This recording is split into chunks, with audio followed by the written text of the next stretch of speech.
أعوذ بالله من الشيطان اللعين الرجيم.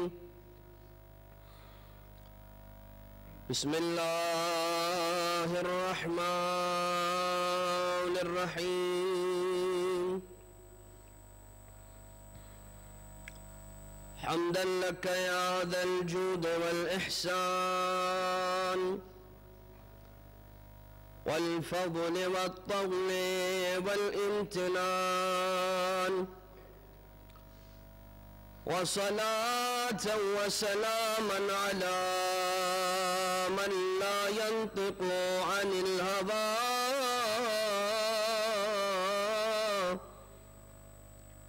إن هو إلا وحي يوحى.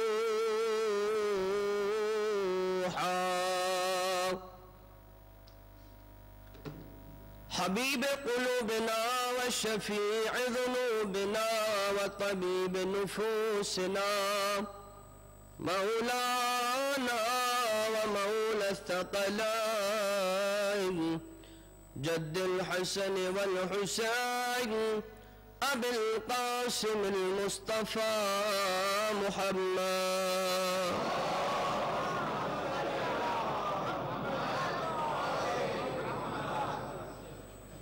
وعلى آله الذين أذهب الله عنهم الرجس وطهرهم تطهيرا.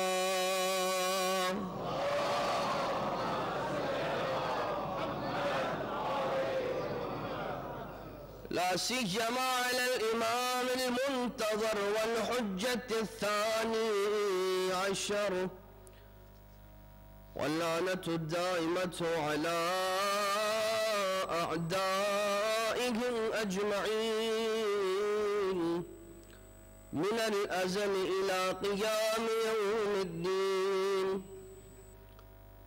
أما بعد، فقد قال الله تبارك وتعالى في محكم كتابه المبين وفرقانه الحكيم وقوله الحق، وهو أصدق القائلين: بسم الله الرحمن الرحيم.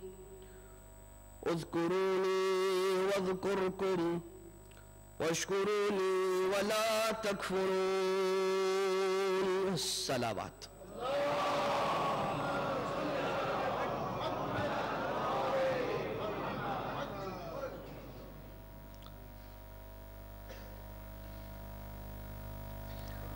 عزاداران سید الشہداء،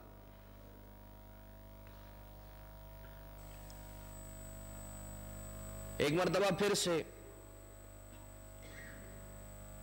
ہم اور آپ خود کو جذبہ ولایت سے سرشار کرنے کے بعد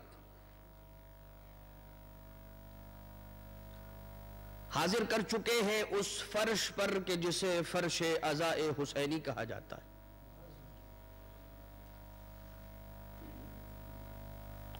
اور تاریخ اس بات کی گواہ ہے، قومیں اس بات کی گواہ ہے، ثقافتیں اس بات کی گواہ ہیں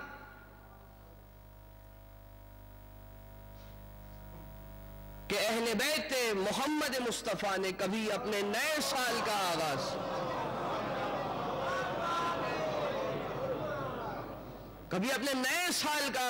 خوشی منا کر نہیں کیا. اور اس کی وجہ ہے کہ یہ وہ قوم ہے کہ جس کی کوئی خوشی یا کوئی غم ذاتی نہیں ہے. یہ قوم کہ جو اپنے آپ کو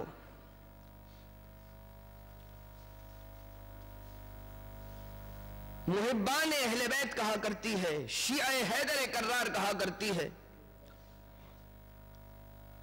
آل محمد کی خوشی میں خوش ہوا کرتے ہیں، ان کے غم میں غمگین ہو جایا کرتے ہیں.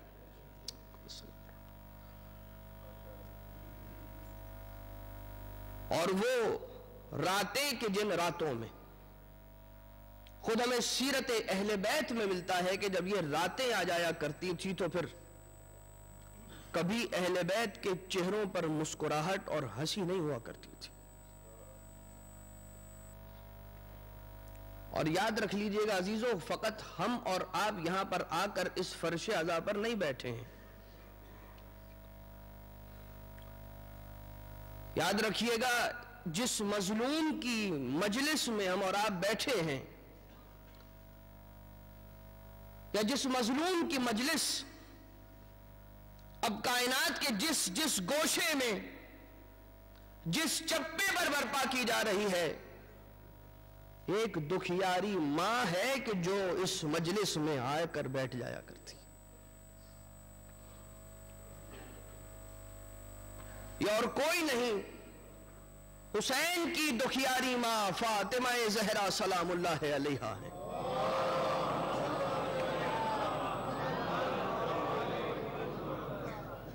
اور اپنے ساتھ کیا لے کر آتی ہیں؟ ایک رومال کو لے کر آتی کہ جس رومال میں سیدہ کونین اپنے لال غریب، لال پیاسے، لال شہید، لال مظلوم، لال حسین پر رونے والوں کے آنسوؤں کو جمع کرتی ہے. اپنی قدر کو سمجھیے گا عزیزو، اپنے آنسوؤں کی قدر کو جانیے گا.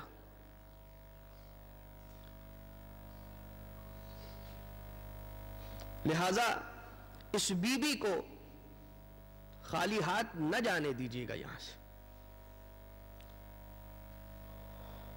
اور یہ وہ گھرانہ ہے کہ جب کبھی بھی اسلام پر کوئی خطرہ آیا ہے یا اسلام پر کوئی مصیبت پڑی ہے، اسی خاندان کے افراد نے آگے بڑھ کر دین اسلام کی محافظت کے کام کو انجام دیا. ابھی وہ ایام گزرے ہی ہیں کہ جن ایام میں ہم نے عید مباہلہ کی یاد کو تازہ کر کے جشن منایا تھا، اور وہاں پر حق و سچائی کی فتح یابی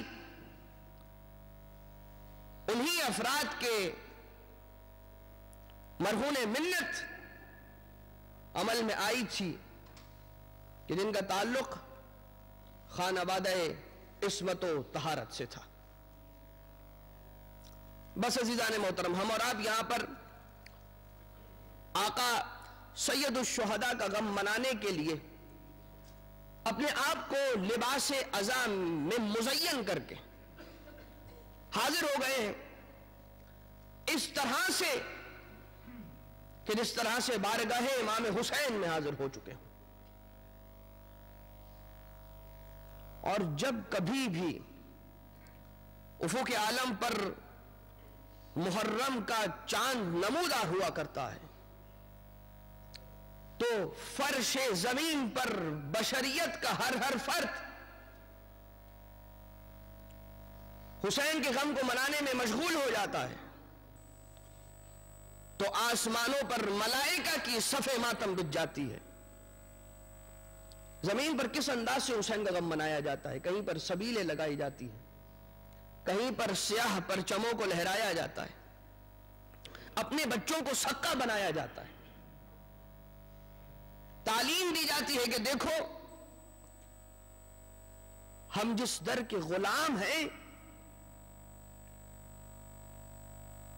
اس در کا ایک فرد حسین تھا کہ جسے کربلا میں 3 دن کا بھوکا پیاسا مار دیا گیا.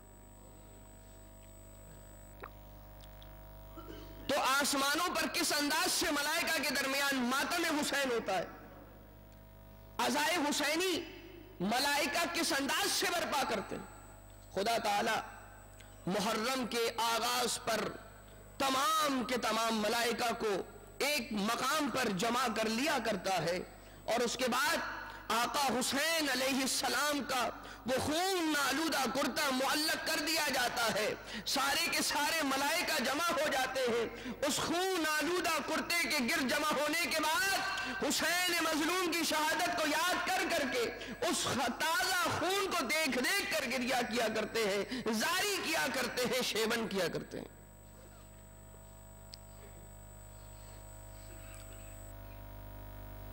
نور العین فی المشی الی زیارت قبر الحسین کتاب کا نام ہے، جس کتاب سے اس حدیث کو پڑھا آپ کی خدمت میں. تو کہیں پر المراقبات کے اندر شیخ جواد ملکی تبریزی رحمت اللہ تعالی علیہ عالم ربانی گزرے، انتہائی مقدس اور پرہیزگار شخصیت، اپنے دور کے مرجع وقت. وہ کہتے ہیں کہ جب بھی محرم شروع ہوا کرتا تھا تو میں نے اپنی اولادوں میں سے ایک صغیر السن ولد کو دیکھا، بہت ہی چھوٹی عمر ہے، کم عمر ہے، کم سن ہے. اسے میں نے دیکھا کہ اس نے اپنی غذا میں کمی واقع کر لی.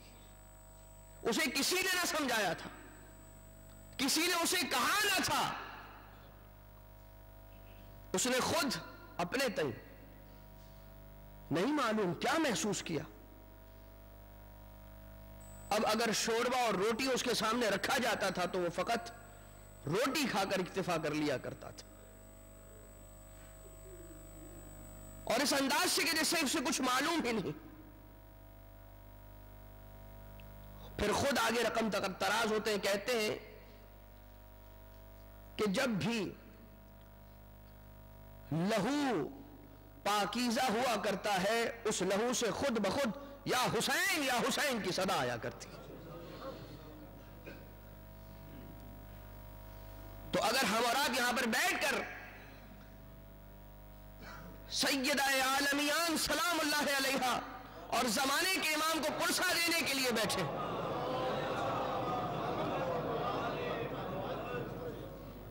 تو اپنے والدین کا ضرور شکر ادا کیجئے گا کہ لہو کی طہارت بھی تھی تو کمال تربیت بھی تھی. دو باتیں ہیں، دو شعائر ہیں ہمارے، دو شعار ہیں. ہمیں مائیں کبھی سکھایا نہیں کرتی، جب بھی کوئی مشکل پڑتی ہے، جب بھی کوئی مرحلہ آتا ہے، جب بھی کسی مصیبت میں گرفتار ہوتے ہیں، جب تک یا علی مدد نہیں کہتے ہمارے قدم آگے نہیں بڑھتے.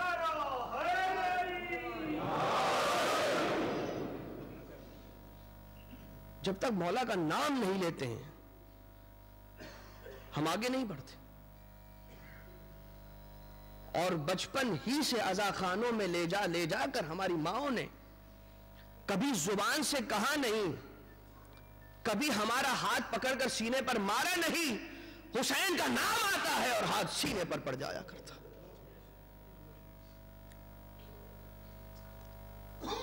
تو یہ پاکیزہ لہو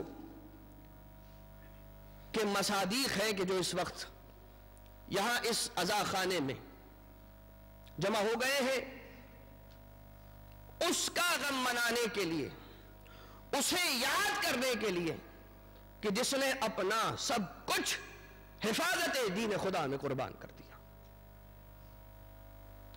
آقا حسین کی شخصیت کو سمجھنا، یاد رکھیے آقا حسین کا نام لینا اپنی زبان سے جتنا آسان ہے نا، اتنا ہی مشکل ہے ذات گرامی حسین مظلوم کو سمجھنا. شاید متوجہ نہ ہو سکے عزیزو، وہ ذات کے جسے رسول منیت کی سند دے رہے ہوں کہ جو بقائے ذات محمدی کا بھی ضامن ہو اور بقائے نام محمدی کا بھی ضامن ہو، اسے حسین کہتے ہیں.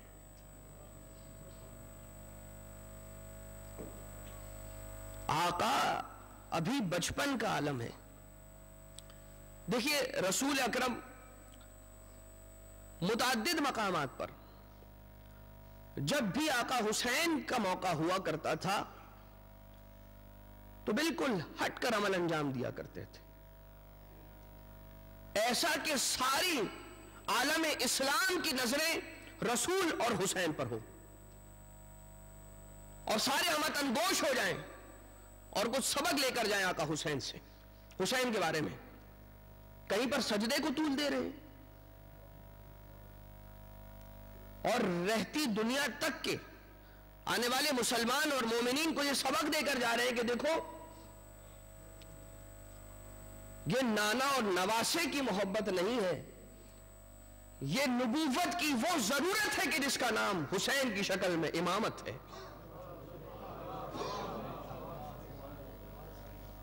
کہ یہی وہ شخصیت ہے کہ جو کل ایک شارب الخمر معلن الفسق قاتل النفس المحرمہ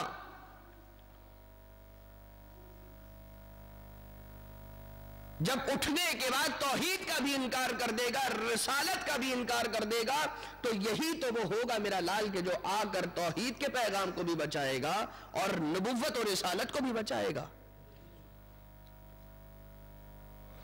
مسجد نبوی میں خطبہ ارشاد فرما رہے ہیں رسول گرامی، آقا حسین وارد مسجد نبوی ہوتے ہیں۔ ایک مرتبہ جب منبر کی جانب بڑھتے ہیں تو کہیں پر آقا حسین کا دامن الجھتا ہے اور آقا حسین زمین مسجد نبوی پر گرتے ہیں۔ یہاں پر منبر پر تشریف فرما ہو کہ رسول خطبہ ارشاد فرما رہے تھے، اپنے خطبے کو ایک مرتبہ روکا، منبر سے تشریف لے کر آتے ہیں نیچے، آنے کے بعد اپنے اسلال اپنے نواسے حسین کو اٹھایا اور منبر پر تشریف لے جانے کے بعد اپنی گود میں بٹھایا، زانو پر بٹھایا، اور بٹھانے کے بعد مجھے نہیں معلوم کہ اس سے پہلے رسول کے خطبے کا کیا عنوان تھا، جب حسین گود میں آ گئے تو رسول کے منبر پر خطبے کا عنوان حسین ابن علی ہو گیا۔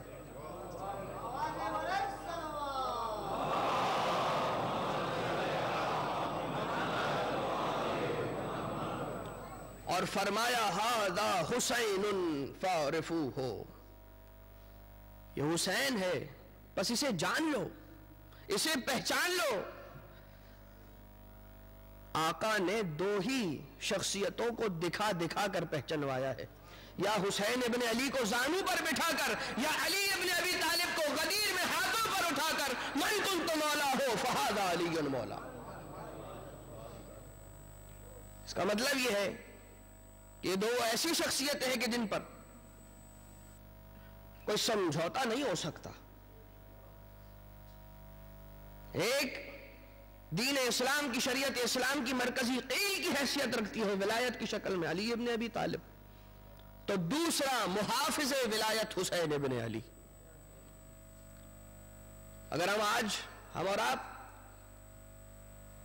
ولایت کا دم بھرتے ہیں اور یہ کہتے ہیں کہ الحمدللہ الذی جعلنا من المتمسکین بولایت علی ابن ابی طالب علیہ السلام، تو یہ حسین ہی کی قربانیوں کا نتیجہ ہے کہ ہم آج ولایت کا دم بھر سکتے ہیں۔ وہ تعلیمات جو ہم تک پہنچی ہیں وہ آقا کی قربانی کے بغیر نہ پہنچتی۔ یاد رکھیے جب بھی قرآن کو پڑھیے، قرآن پڑھنے سے پہلے حسین کو یاد کیجیے۔ اے حسین تجھے سلام، وہ کہ جس نے نو کے سنا پر چڑھ کر قرآن کی تلاوت کی، قرآن کو بچایا اور بتلا دیا کہ دیکھ لو سر نیزے پر ہے مگر قرآن کی تلاوت کر کے اپنی فتح کا اعلان کر رہا ہے۔ قرآن کو بچانے والے آقا حسین ہیں۔ جب کبھی شب قدر کے اعمال کیا کریں پہلے آقا حسین کو سلام کیا کرے کربلا کو رخ کر کے، کہ آقا حسین اگر آپ نہ ہوتے، آپ کی قربانی نہ ہوتی تو کہاں ہم آج کی رات بیٹھ کر بکیا اللہ ہو بے محمد اور بالحجتیں کر رہے ہوتے۔ کیونکہ وہ کہ جس کے مقابلے پر حسین کھڑے ہوئے تھے اس کا دعویٰ یہ تھا کہ نہ کوئی نبی آیا نہ کوئی وحی آئی، اور اس نے یہ کہا تھا کہ جب تک میں اذان میں سے نام محمد کو نہ ہٹا لوں گا تب تک میں سکون سے بیٹھنے والا نہیں ہوں۔ لہذا ھذا حسین فاعرفوہ، ابوہ فی الجنہ امہ فی الجنہ، یہ حسین ہے اسے پہچان لو۔ امہ فی الجنہ، خالہ فی الجنہ، جدتہ فی الجنہ، جدہ فی الجنہ، محبوہ فی الجنہ، فرمایا کہ یہ حسین ہے، اسے پہچان لو کہ جس کا بابا بھی جنتی ہے، جس کی مادر گرامی بھی جنتی ہے، جس کا دادا بھی جنتی ہے، جس کی دادی بھی جنتی ہے، جس کے آل سے آنے والے 9 کے 9 ائمہ سارے کے سارے جنتی اور جنت میں لے جانے والے ہیں، یہ وہ حسین ہے۔ جان لو، پہچان لو کہ جو اس سے محبت رکھے گا، جو اس حسین کا محب ہوگا، وہ بھی جنتی ہے۔ وہ محبوہ فی الجنہ، وہ محبی فی الجنہ، کہہ دیا کہ جو حسین سے محبت رکھے گا وہ بھی جنتی ہے، اس محب سے محبت رکھے گا وہ بھی جنتی ہے۔ صلوات پڑھ دیجئے سارے مل کر محمد و آل محمد۔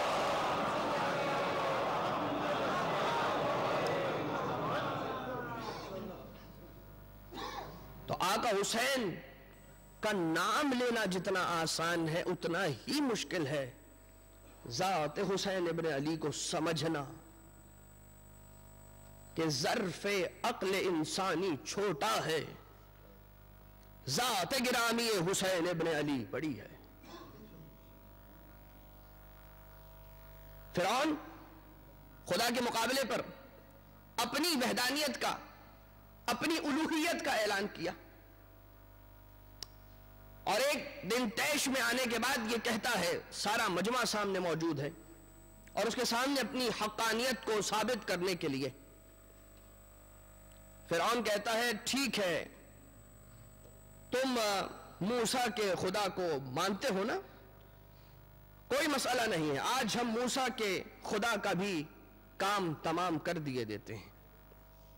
نادان تھا، سمجھ نہیں سکتا تھا، نہیں سمجھتا تھا کہ خدا وہ نہیں ہے کہ جسے قتل کیا جا سکتا ہے، کہ جسے ختم کیا جا سکتا ہے۔ اسی طرح سے خدائی نمائندے بھی وہ نہیں ہوا کرتے کہ جسے قتل کیا جا سکتا۔ تم ان کا خون بہا کر تو دیکھو، جتنا کل حسین حسین کہا جا رہا تھا، جتنی قربانیاں بڑھتی جائیں گی صدائے یا حسین میں اضافہ ہی ہوگا، کبھی کمی واقع نہیں ہونے والی۔ تو یہ کہنے کے بعد ایک مرتبہ آسمان کی طرف تیر چلاتا ہے۔ یہاں پر خدا تعالیٰ نے جناب جبریل سے کہا کہ اے جبریل جاؤ اور جانے کے بعد سمندر سے ایک مچھلی لے کر آؤ اور اسے تیر کے بالکل سامنے نشانے پر رکھ دو، کہ جو ہی تیر آ کر اس مچھلی کے بطن کو چھید دے گا تو جو خون نکلنے کے بعد اس تیر پر لگ جائے گا اور یہ تیر پلٹ کر نیچے زمین پر جائے گا تو سب اپنی آنکھوں سے وہ خون دیکھ لیں گے۔ فرعون سرکش ہے مگر ہے تو میرا ہی بندہ،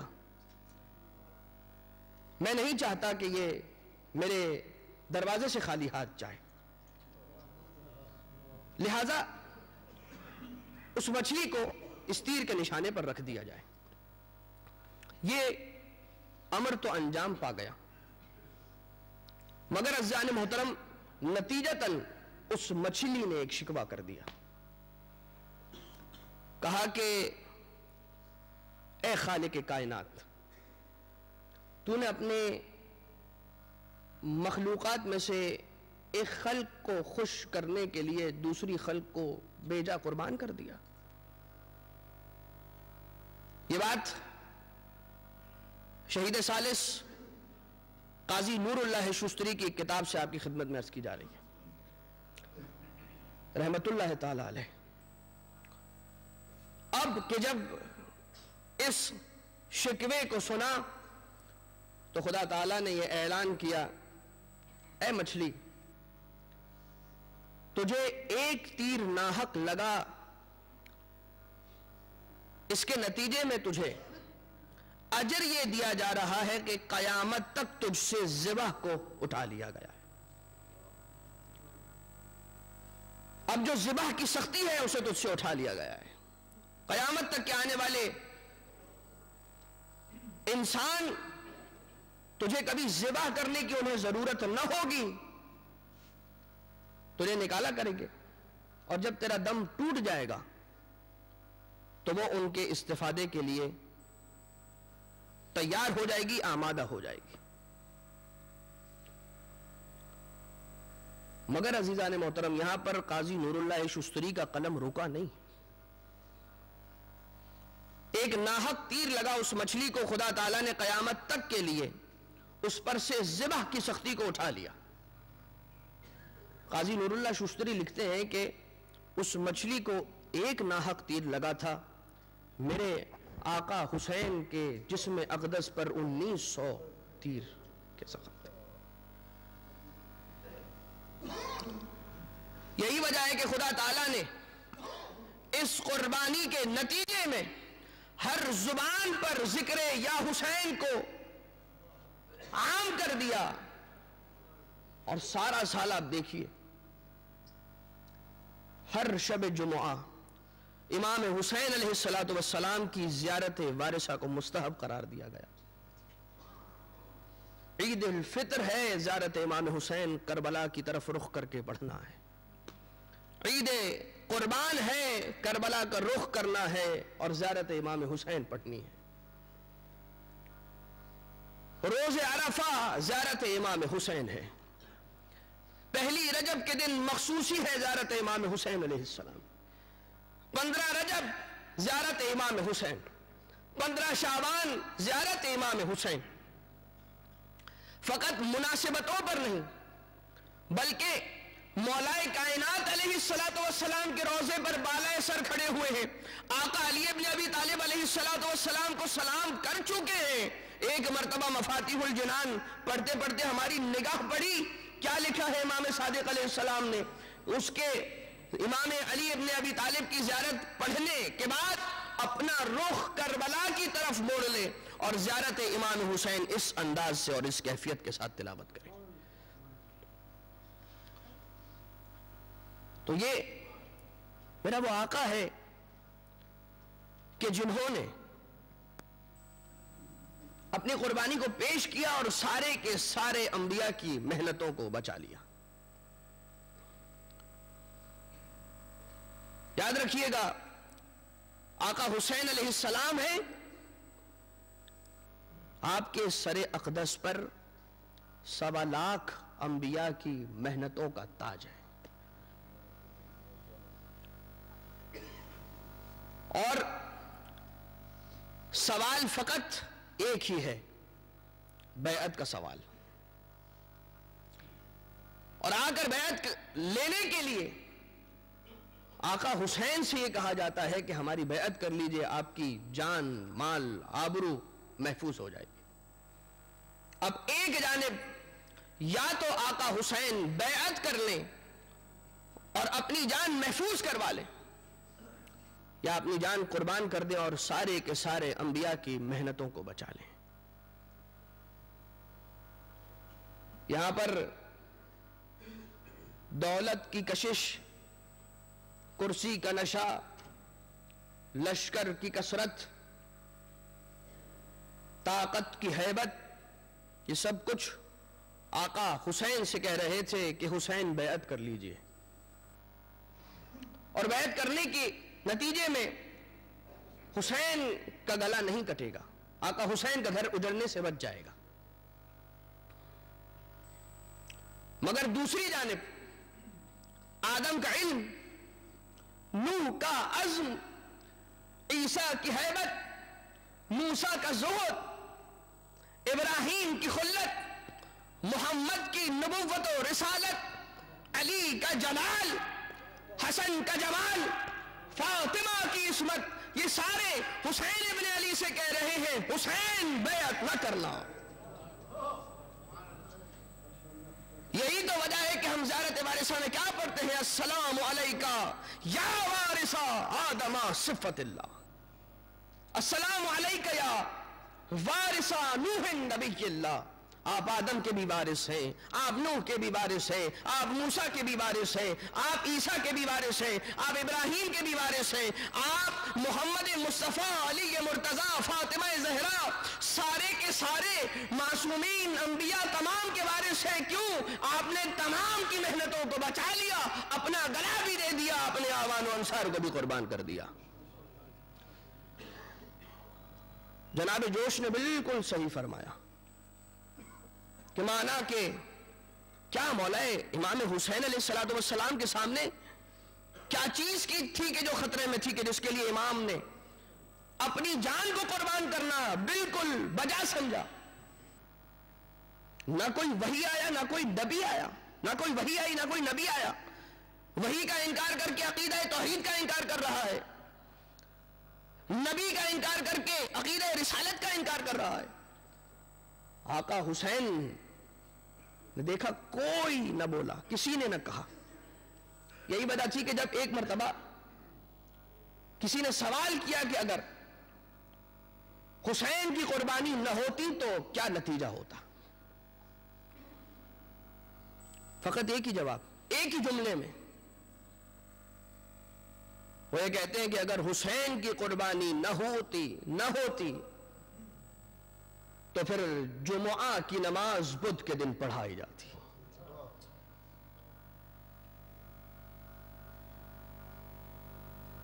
تو اسلام کا سورج ڈوب رہا تھا. حسین آتے ہیں اور آنے کے بعد اپنے اعوان و انصار کی قربانی پیش کرتے ہیں اور اس دین کے ڈوبتے ہوئے سورج کو بچا لیتے ہیں. اور جس کشتی میں اس ڈوبتے اسلام نے نجات پائی ہے اس کشتی کا نام سفینۃ الحسین ہے. مانا کہ نماز علوی کی خاطر خورشید سرے شام پلٹ آیا تھا، مگر اللہ رے شبیر کے سجدے کی کشش ڈوبا ہوا اسلام پلٹ آیا تھا. آقا حسین کے ایک سجدے نے بچایا ہے. لہذا یہ جو آقا حسین کی قربانی ہے یہ ایک پیغام ہے انسانیت کے لیے. جو کمیونسٹ والی سوچ بھی رکھتا ہوگا نا، اگر اس سے آپ یہ بتائیں گے کہ ایک حسین تھا کہ جو اپنے ساتھ ایک بے آب و گیاہ صحرا کے اندر چھوٹے چھوٹے بچوں کو گرمی کے زمانے میں ساتھ لے گیا تھا، مستورات کو اور مخدرات عصمت کو اپنے ساتھ رکھا ہوا تھا، اور ان کے ساتھ سلوک یہ کیا گیا کہ ان پر پانی کو بند کر دیا گیا، ان کی غذا کو ان تک پہنچنے سے روک لیا گیا، ان کے سارے مردوں کو قتل کر دیا گیا، خواتین کو اسیر بنا لیا گیا، اور ان تمام کو بے کجاوہ اونٹوں پر سوار کر کے در بدر پھرایا گیا.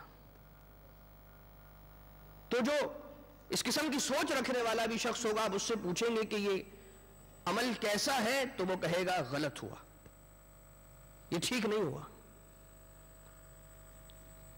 تو بس عزیزان محترم، خدا کے دین کو بچایا حسین نے، اس لیے بچایا کہ پیغام دین خدا انسانوں تک پہنچ جائے. اور یاد رکھیے گا وہ پیغام کہ جو اسلام کا ہمگیر عالمگیر پیغام ہے، اور وہ شریعت کے جو مکمل ترین اور کامل ترین شریعت ہے اسلام کی شریعت، اس کے نفاذ کی خاطر آقا حسین علیہ السلام نے اپنا سب کچھ لوٹا دیا. یعنی کہ توحید تو بچی، نبوت بھی بچی، اس کے ساتھ جتنے بھی فروعات تھے، احکامات تھے، وہ بھی تو سارے کے سارے بچے. تو کبھی یہ نہیں ہو سکتا کہ جو حسین کا ماننے والا ہو اور حسین کی قربانی سن کر اپنی آنکھوں سے آنسو بہانے والا ہو، وہ تعلیمات اسلامی کو پامال کرتا ہوا نظر آئے.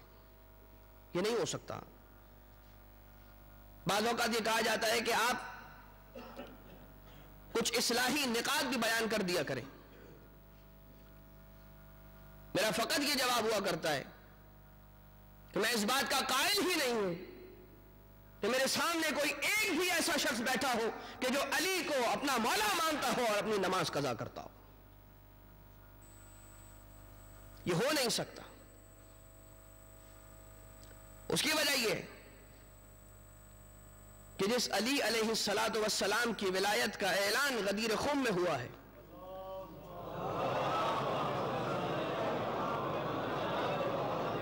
اس پیغام کو پہنچانے کا مقصد اور ہدف یہ تھا کہ وہ سلسلہ ہدایت کے جو نبوت پر آ کر اپنی شکل تبدیل کر رہا ہے، امامت کی طرف بڑھ رہا ہے، یا یہ کہیے کہ اب سلسلہ ہدایت امامت کے ذریعے سے آگے بڑھے گا، تو سلسلہ ہدایت کہا کسے جاتا ہے؟ ہدایت تھی کس بات کی؟ جواب آئے گا کہ کچھ ایسی چیزیں تھی کہ جن کے کرنے کا، اور کچھ ایسی تھی کہ جن سے بچنے کا خدا تعالیٰ نے اپنے بندوں تک پیغام پہنچانا تھا، جس کے لیے سلسلہ ہدایت کی ضرورت تھی۔ محمد مصطفیٰ پر سلسلہ نبوت کا اختتام ہو رہا تھا، یہاں سے ہم نے سلسلہ ہدایت کو روکا نہیں، کیونکہ ہدایت کی ذمہ داری ہم نے لی ہے، ہم نے یہاں سے سلسلہ امامت کو شروع کر دیا۔ اور عزیزو، انسان کی جو فطرت ہے، انسان کی جو فطرت ہے، فطرت انسانی کی جس پر خدا تعالیٰ نے اسے خلق کیا ہے، اس فطرت کا یہ تقاضا ہے کہ وہ نمو طلبی چاہتا ہے، یعنی جس بنیاد پر انسان کی فطرت کو رکھا گیا ہے،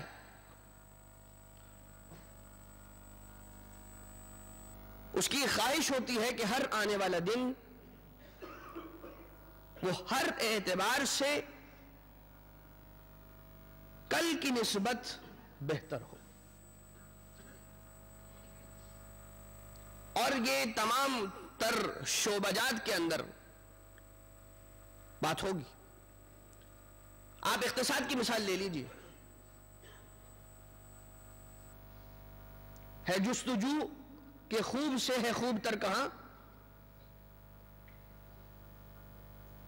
اب دیکھیے ٹھہرتی ہے جا کر نظر کہاں، یہ انسان کی فطرت کے اندر موجود ہے۔ تو یہ چاہ رہا ہے کہ بہتر سے بہتر آنے والے دن جتنی بھی اس کے پاس دنیاوی وسائل ہیں، آنے والے دن میں اس کے پاس وہ وسائل گزشتہ کل کے مقابلے میں زیادہ ہوں۔ چاہے آپ مثال شہرت کی لے لیجئے، چاہے آپ مثال مال کی لے لیجئے، چاہے آپ مثال دنیا کی کسی بھی چیز کی لے لیجئے۔ اور اگر یہ کہا جائے کہ انسان یہ سوچتا ہے کہ اگر کل کے مقابلے میں آج میرے مال میں کوئی اضافہ نہ ہوا تو میں گھاٹے میں ہوں، میں نقصان میں ہوں، اور فقط و فقط یہ ادب اور شعر کی حد تک نہیں تھا۔ مولا کائنات علی ابن ابی طالب علیہ السلام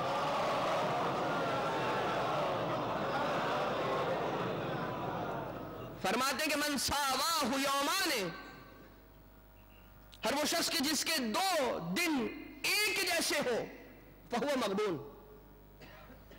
تو وہ سمجھ لے کہ وہ لٹ گیا، وہ نقصان میں ہے۔ جس کے 2 دن ایک جیسے ہو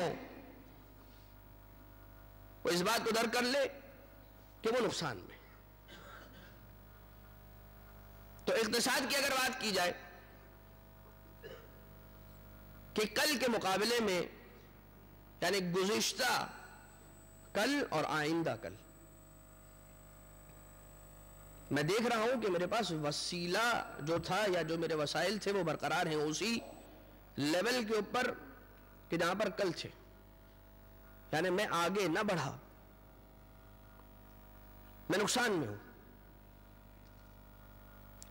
اور یاد رکھیے خدا تعالی آپ کو مفلس نہیں دیکھنا چاہتا، خدا ہمیں نادار نہیں دیکھنا چاہتا، مگر خدا ہمیں بخیل بھی نہیں دیکھنا چاہتا۔ حلال راستوں سے کمانا ہے اور حلال راستے پر لٹانا ہے، بہترین راستے سے کمانا ہے اور بہترین راستے پر لٹانا ہے۔ خرچ کرنا تو بہت چھوٹا سا لفظ ہو جائے گا۔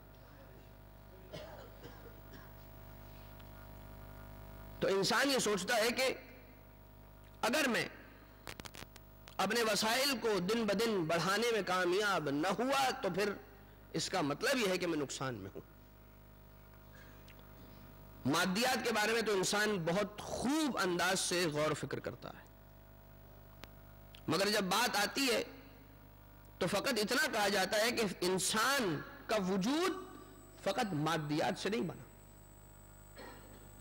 اس کا وجود فقط مادی نہیں ہے. اگر اس کے وجود میں جسم موجود ہے تو پھر اس کے پاس ایک روح بھی ہے. اگر وہ ایک جانب اپنی مادیات یا مادی وسائل میں اضافے کا خواہاں اور خواہش مند ہے تو پھر اسے چاہیے کہ دوسری جانب اپنی روحانی غذا کا بھی بہترین انداز سے انتظام کر رکھے. کہیں ایسا نہ ہو کہ میری وہ روح کے جسے میں نے عادت کے تحت کل اس کی غذا تو فراہم کر دی تھی، مگر آئندہ آنے والے روز مجھے موقع نہ ملا. کہیں ایسا نہ ہو کہ ایک وقت آئے کہ میری روح مردہ ہو جائے اور فطرت انسانی کمال تک پہنچنے کی خواہاں ہے اور اس فطرت پر انسان کو ڈھالا گیا ہے. آپ فقط اتنا دیکھ لیجئے کہ انسان جب تک علم حاصل نہیں کرے گا تو اسے روحانی کمال نہیں ملے گا. اور علم حاصل کرنے کے لیے کس آلے کی ضرورت ہے؟ جس آلے کی ضرورت ہمیں علم حاصل کرنے کے لیے ہے اس آلے کا نام ہے عقل، افئدہ، فؤاد. انسان کے اعضاء و جوارح، آنکھیں دیکھتی ہیں، ہاتھ محسوس کرتے ہیں، زبان چکھتی ہے، ہمارے ناک مختلف اقسام کی خوشبو کو سونگھ لیا کرتے ہیں. مگر کیا یہ آنکھ ہی ہے کہ جو دیکھتی ہے؟ کیا یہ ہاتھ ہی ہے کہ جو محسوس کرتا ہے؟ کیا یہ زبان ہی ہے کہ جو چکھتی ہے؟ مجھے بتائیے آنکھ کی مثال کیا ہے آج کی ہماری روزمرہ زندگی کے اندر؟ یہ جو سامنے کیمرہ لگا ہوا ہے، اس کا جو لینس ہے یہ ہماری آنکھ ہے، اور اس لینس کا کام یہ ہے، ہماری آنکھ کا کام یہ ہے کہ خارج کے اندر موجود جتنے بھی الگ الگ قسموں کے رنگ ہیں انہیں سگنلز کے طور پر لے کر عقل کو پرووائڈ کرنا. تصویریں لینے کا کام آنکھوں کا ہے، اس میں تمیز کرنا اور اس کے درمیان فیصلہ کرنا یہ کام عقل کا ہے. زبان پر تلخ یا شیریں یا ترش کسی چیز کا پڑ جانا اور ان کے بعد ان سگنلز کا پہنچنا یا پہنچا دینا یہ کام زبان کا ہے. ان کے درمیان تمیز کر کے یہ طے کرنا کہ یہ تلخ ہے، یہ شیریں ہے، یہ ترش ہے، یہ کام عقل کا ہے. اور یاد رکھیے گا جب تک عقل کامل نہیں ہوگی تب تک روح کو کمال حاصل نہیں ہو سکتا. تو عقل و روح، جب تک عقل کو علم نہیں ملے گا اس کو کمال نہیں مل سکتا، اور جب تک عقل کو کمال نہیں ملے گا روح کو کمال نہیں ملے گا. لہذا علم حاصل کرنا بہت ضروری ہے. آپ آج کل کے دور کی مثال لیجئے، کتنے سارے ایسے اشکالات اور اعتراضات ہم پر وارد کیے جاتے ہیں. ہمارے درست عقائد کو ان وائرسز کے ذریعے سے کہ جو ان سوالات کی شکل میں پھیلایا جاتا ہے، اس بات کا اظہار کرنے کے لیے کہ یہ آپ کے درست عقائد نہیں ہیں، مگر ہم کیوں ان کا مقابلہ نہیں کر پاتے، اس کا جواب نہیں دے پاتے؟ ہمارے پاس علم نہیں ہے. تو فوراً سے فیصلہ یہ ہو جایا کرتا ہے کہ اس سوال کا جواب میرے پاس نہیں ہے. ہم یہ نہیں کہتے، ہم یہ کہتے ہیں اس سوال کا تو کوئی جواب ہی نہیں ہے. لاجواب ہم ہوئے ہیں، اسلام لاجواب نہیں ہوا ہے. اسلام کے پاس ہمارے ہر سوال کا جواب ہے، ہماری ہر مشکل کا حل ہے. ہم نے اسلام سے کب پوچھا؟ لہذا یاد رکھیے گا جس دین کو ہم فالو کرتے ہیں یہ دین مکمل ترین دین ہے، اور اس دین کے پاس ہمارے ہر سوال کا جواب ہے، ہماری ہر مشکل کا حل. یہ نقص ہے کہ ہم اس دین کے دروازے کی چوکھٹ پر کھڑے رہتے ہیں، کبھی اندر داخل ہونے کی کوشش ہی نہیں کرتے، باہر کھڑے ہو کر فقط و فقط تعریفیں کرتے رہتے ہیں کہ کیا بہترین دین خدا تعالیٰ نے ہمیں عطا کیا۔ یا یہ کہہ لیجئے کہ جب عمل کی باری آتی ہے تو ہمت ہار جاتے ہیں، یا یہ کہہ لیجئے کہ حالات کا مقابلہ نہیں کر پاتے، یا یہ کہہ لیجئے کہ رسم و رواج کو دین و شریعت پر حاوی کر لیتے ہیں۔ یہی وجہ ہے کہ سارے کے سارے اخلاقی مسائل یہیں سے جنم لیا کرتے ہیں۔ ہم وہ ہیں کہ جو حق پرست قوم ہے، رسم پرست قوم نہیں ہے۔ ہم رسم پرست نہیں ہیں، ہم حکم پرست ہیں۔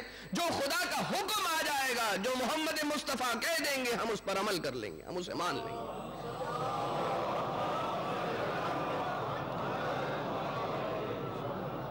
تو اب کوئی آ کر یہ نہ کہے کہ چونکہ یہ رسم ہے اس لیے اسے کرنا ہے، نہ، چونکہ خدا کا حکم آیا ہے، اس کے رسول کا حکم آیا ہے، اس لیے اسے انجام دینا ہے۔ ہم اپنی زندگی میں کیا کہتے ہیں؟ وہ افراد کی جو واقعی میں صاحبان خلوص ہوا کرتے ہیں، جب بھی وہ خدا کی راہ میں کچھ دیتے ہیں تو خدا کی راہ میں دیتے ہیں، پھر اس کے لیے شہرت کی خواہش نہیں رکھتے۔ تو کیا ہوا کرتا ہے، کوئی رسید یا کوئی پرچی اگر انہیں دی جائے تو اس پر کیا لکھوایا کرتے ہیں؟ جب ان سے پوچھا جاتا ہے کہ کیا نام لکھا جائے، بندہ خدا۔ تو بندہ خدا ہے فارسی زبان کا لفظ، اسے اگر عربی زبان میں ٹرانسفارم کیا جائے، ٹرانسلیٹ کیا جائے، عبداللہ، عبداللہ۔ اور ان دونوں الفاظ کا ایک ہی ترجمہ ہے۔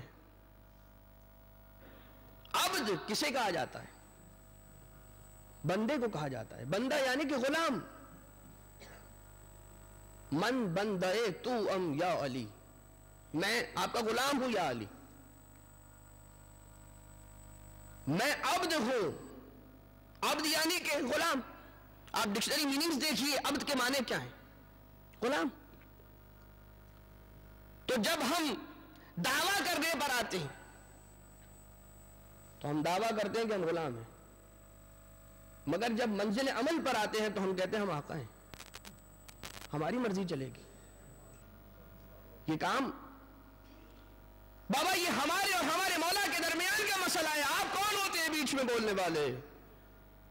مسئلہ نہیں ہے، فقط و فقط اتنی بات ہے کہ کیا آپ کے مولا نے، ہمارے مولا نے اس کام کے انجام دینے کا کوئی سلیقہ بھی سکھلایا ہے یا نہیں سکھلایا ہے؟ تو غلام، ایک مرتبہ ایسا ہوا کہ ایک آقا بازار سے غلام فروش بازار سے غلام لے کر آیا، اور گھر میں لے آنے کے بعد اسے ایک بہترین مسند پر بٹھلایا، اور بٹھانے کے بعد بہترین لباس اس کے سامنے لا کر رکھ دیے، جتنی بھی انواع اس کے پاس ہو سکتی تھی، ایک مالدار آقا، جتنی بھی قسم اقسام کی غذائیں ہو سکتی تھی اس کے سامنے لا کر سجا دی دسترخوان پر، اور اس سے سوال یہ کیا کہ تم غلام ہو، میں تم سے چند سوالات کرنا چاہتا ہوں، اور میرا پہلا سوال یہ ہے کہ تم کیا کھانا پسند کرتے ہو؟ تمہاری کیا پسند ہے؟ کون سے ایسے کھانے ہیں کہ جس کو تم کھانا پسند کرتے ہو؟ تم کیا پہننا پسند کرتے ہو؟ تمہاری روش کیا ہوا کرتی ہے؟ کس لباس کو پہننا تمہیں زیادہ پسند ہے؟ کہاں پر اٹھنا بیٹھنا پسند کرو گے؟ کس قسم کے بستر پر اور کس قسم کے شریر پر آرام کرنا پسند کرو گے؟ ایک مرتبہ وہ غلام اپنے سر کو شرم سے جھکا کر فقط اتنا کہے گا کہ میں ہاتھ جوڑ کر آپ کے سامنے یہ التماس کرتا ہوں کہ اس قسم کی باتیں مجھ سے نہ کیجیے۔ کیوں نہ کیجیے؟ بابا، آپ میرے آقا ہیں، میں آپ کا غلام ہوں، آپ مجھے جہاں پر رکھیں گے میں رہ لوں گا، جو مجھے کھلا دیں گے میں کھا لوں گا، جو پہنا دیں گے میں پہن لوں گا۔ غلام حکم نہیں کیا کرتا، غلام تابع ہوا کرتا ہے اپنے آقا کے احکام کے۔ تو ہم درست معنی میں بندہ خدا اس وقت کہلائیں گے کہ جب ہم بالکل ویسا ہی کرتے جائیں کہ جس طرح سے خدا نے اور اس کے رسول نے اور اہل بیت نے ہمیں سکھلایا ہے، اور وہ دین کے جس دین کی حفاظت کرنے کے لیے تمام کے تمام ائمہ، اتنے سارے انبیاء اپنی حیات کے اندر ان کی سیرتیں ہمارے پاس کتابوں میں موجود ہیں، قربانیاں دی ہیں اسی دین کے نفاذ کے لیے، اس کی حفاظت کے لیے۔ تو سمندر کے پاس آتے ہیں، یعنی تمام کے تمام ذکر ہم سنتے ہیں، آقا حسین کی قربانی کو بھی یاد کرتے ہیں، مگر سمندر کے پاس آنے کے بعد ہم پیاسے واپس لوٹ جاتے ہیں۔ اور ہوتا کیا ہے، کبھی یہ سننے کو ملتا ہے کہ کسی کے گھر کے سامنے ایک عزادار کے جو مجلس میں آیا تھا امام بارگاہ میں، اس کی گاڑی کھڑی ہوئی ہے اور اس کے گھر کا دروازہ بلاک ہو چکا ہے۔ وہی حسینی کے جو یہاں پر بیٹھ کر کبھی نعرہ تکبیر، کبھی نعرہ رسالت، کبھی نعرہ حیدری لگا رہا ہے، اسی کی گاڑی باہر ایک دوسرے شخص کو اذیت پہنچا رہی ہے، حالانکہ تمام کے تمام قواعد و ضوابط بتلائے جا چکے ہیں کہ خدا را ان تمام باتوں کا خیال رکھا جائے، ان تمام باتوں کا خیال رکھا جائے۔ میں دست بستہ یہ باتیں آپ کی خدمت میں عرض کر رہا ہوں، آپ تمام کی شان اس سے بہت زیادہ بڑھ کر ہے، لہذا چونکہ یہ سارے واقعات ہوئے ہیں اس لیے انہیں بیان کرنا پڑ رہا ہے۔ اور یاد رکھیے، یہاں پر اگر ایک ایسا اعلان، انشاءاللہ کل سے وقت کا اعلان کیا جا چکا ہے 8:15، آپ تمام کے تمام انشاءاللہ العزیز خدا کی توفیق کے شامل حال ہوتے ہوئے وقت پر تشریف بھی لے آئیں گے، اور جو حجت الاسلام المسلمین سید زیغم رضوی صاحب، خدا ان کی حفاظت فرمائے، ان کی توفیقات میں اضافہ فرمائے، کل سے خطابت کے فرائض کو انجام دیں گے۔ لیکن وہ ضوابط اور وہ قواعد کے جو ہمارے ہی ویلفیئر کے لیے اور ہماری ہی اچھائی کے لیے، ہماری ہی بہتری کے لیے بیان کیے گئے ہیں اور بتائے گئے ہیں، وہ حسین کے جو آقا امام زین العابدین علیہ السلام کے پاس ایک شخص آتا ہے،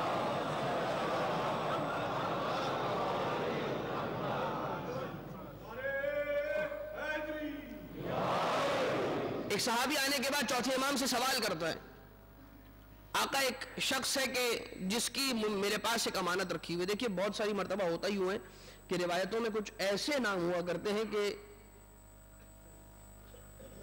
میرا دل نہیں ہو رہا ہوتا کہ ممبر سے ان ناموں کو بیان بھی کیا جائے۔ لہذا ایک شخص ہے کہ جس کی امانت میرے پاس موجود ہے،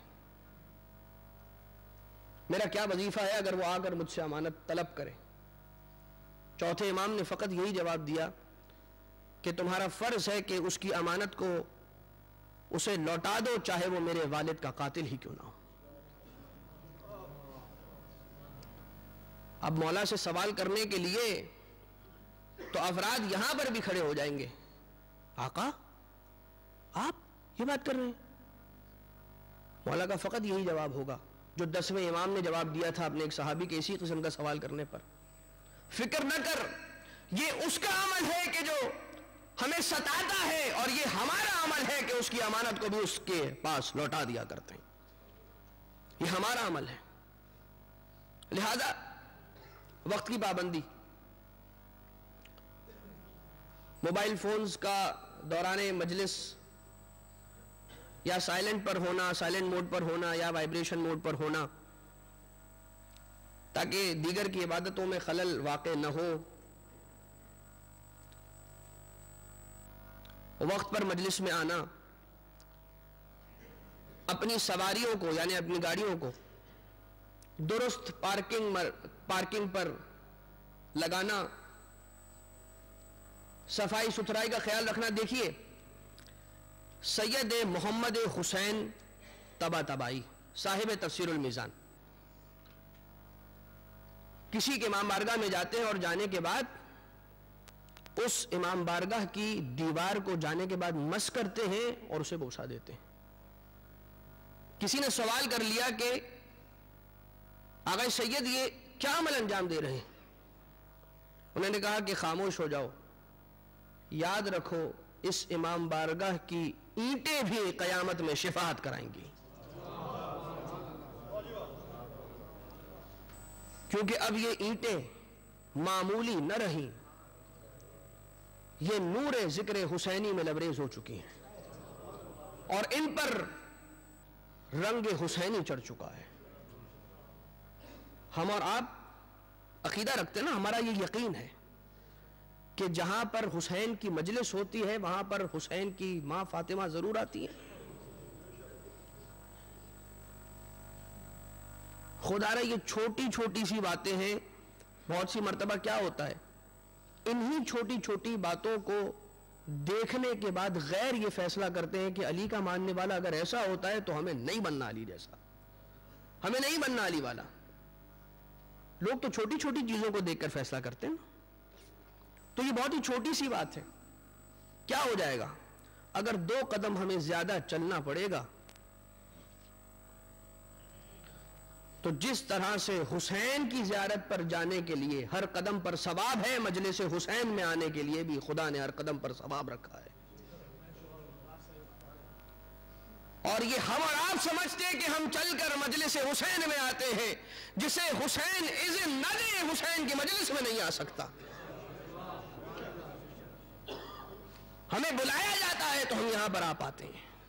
یہ روایتوں کا مفہوم بیان کر رہا ہوں عزیزوں۔ تو یقین جانیے یہ آپ کی شان سے بہت بالا تر ہے، اور مجھے یقین ہے کہ کوئی ایک بھی فرد ایسا نہیں ہوگا،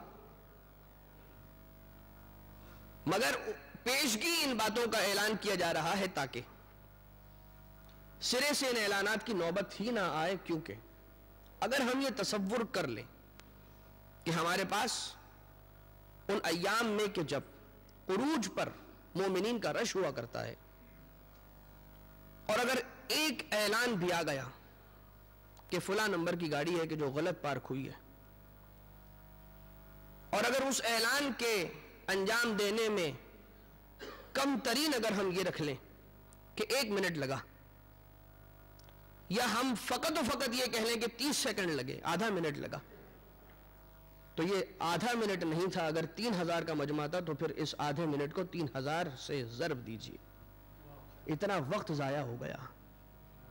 وہ مومنین کے جو اپنا قیمتی وقت لے کر ہر لمحہ عبادت کے اندر صرف کرنے کے لیے آئے تھے، حسینی فضا میں سانس لینے کے لیے آئے تھے، ان کی عبادت میں توقف آ گیا۔ لہذا خدا را ان باتوں کا خیال رکھیں، اور تمام مومنین اور بشمول ہمارے بندہ عقیر کے توفیقات میں اضافے کی نیت سے ایک مرتبہ سارے مل کر بلند آواز سے درود پڑھ دیجئے محمد و آل محمد۔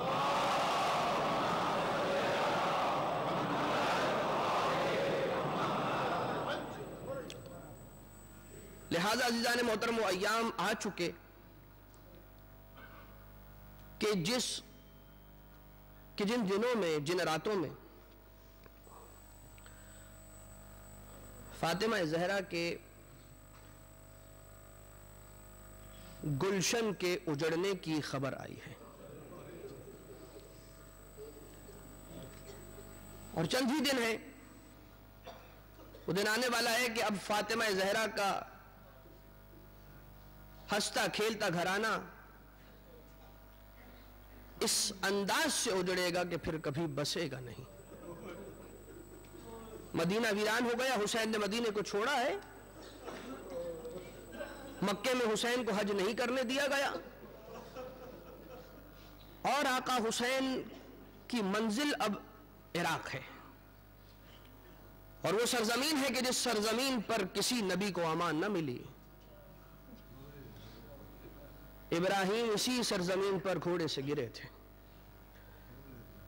موسیٰ کلیم اللہ کا اسی سرزمین پر خون بہا تھا، اور یہی وہ سرزمین تھی کہ جس سرزمین کے اس خطے میں کہ جس کا نام مسجد کوفہ ہے، پہلی مجلس عزاء حسینی برپا ہوئی تھی، اس مقام پر کہ جس مقام کا نام مقام حضرت آدم علیہ السلام، یہاں پر آپ کی توبہ کو قبول کیا گیا، اور آنے کے بعد جناب جبریل نے وہ دعا تعلیم فرمائی حضرت آدم کو کہ جس میں پنجتن پاک علیہ السلام کے اسامی گرامی تھے، اور حضرت آدم کو ان ناموں کی تعلیم دی جا رہی ہے، اور آقا حسین ان ناموں، جناب حضرت آدم ان ناموں کے وسیلے سے خدا سے طلب مغفرت فرما رہے ہیں۔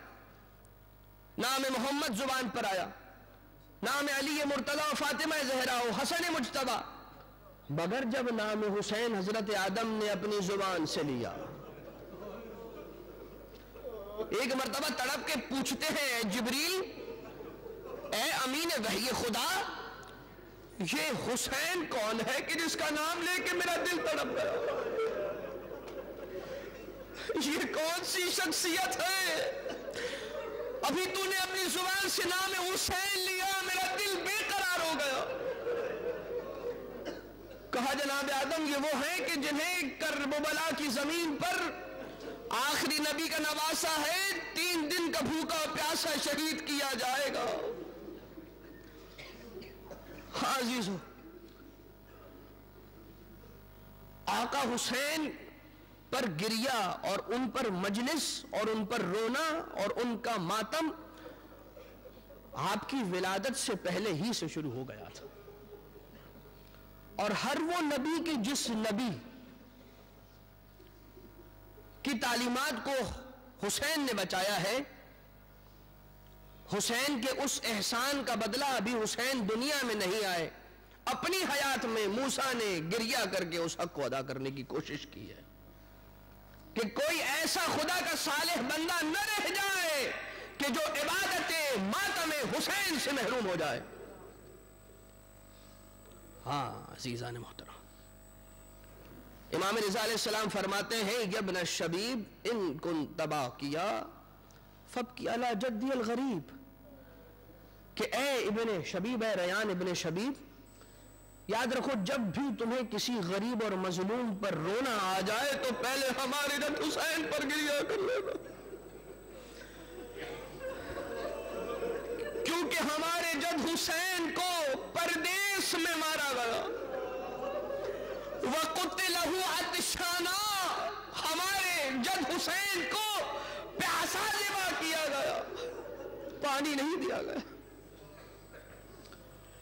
ابھی ولادت ہوئی ہے، آقا رسول خدا کی گود میں ہے، ایک مرتبہ مسکرا کر خوش ہو کر اپنے اس نواسے کے چہرے کی زیارت کرتے جاتے ہیں، اور ماں فاطمہ زہرا دیکھتی ہے اپنے بابا کے چہرے کی خوشی کو کہ آج کتنا بڑا دن ہے کہ خدا نے ہمیں یہ خوشی کا دن دکھلایا۔ ابھی رسول حسین کے چہرے کی طرف دیکھ ہی رہے تھے، اچانک چہرہ رسول کے آثار متغیر ہو جاتے ہیں، آقا رسول خدا کی آنکھوں سے آنسو جاری ہو جاتے ہیں، فاطمہ زہرا کا دل بے قرار ہوتا ہے اور پوچھا بابا کیوں گریہ فرما رہے ہیں؟ آج اتنی بڑی خوشی کا دن ہے، آپ کا وارث اس دنیا میں آیا ہے، بابا گریہ کیوں فرماتے ہیں؟ کہا فاطمہ مجھے ابھی خدا کے ملک جبریل نے آ کر یہ خبر دی ہے، اے حبیب خدا اس نواسے کی آمد پر خوش تو بہت ہوں گے، مگر کل یہی نواسا ہوگا، کربلا کی زمین ہوگی، 3 دن کی بھوک و پیاس کے ساتھ اسی آپ کے نواسے کو تکو تنہا شہید کر دیا جائے گا۔ بابا تو پھر آپ ہوں گے، میرے اس بیٹے پر گریہ کون کرے گا؟ آپ ہوں گے۔ فاطمہ میں نہ ہوں گا، علی مرتضی بھی نہ ہوں گے۔ کہا بابا اس وقت حسین کی یہ ماں فاطمہ ہوگی حسین کے پاس دلاسا دینے کے لیے؟ کہا فاطمہ تم بھی نہ ہوگی، حسن بھی نہ ہوں گے، میں بھی نہ ہوں گا، علی مرتضی بھی نہ ہوں گے، میں فقط ہاتھوں کو جوڑ کر کہوں گا اے سیدہ عالمیان، آپ اپنے بیٹے سے جدا رہ نہ سکی، جس دن سے آپ کا بیٹا مدینہ سے رخصت ہو کر سفر اختیار کر کے گیا تھا، حسین اکیلا نہ گیا، ماں فاطمہ حسین کے ساتھ ساتھ شریک سفر ہو رہی ہے۔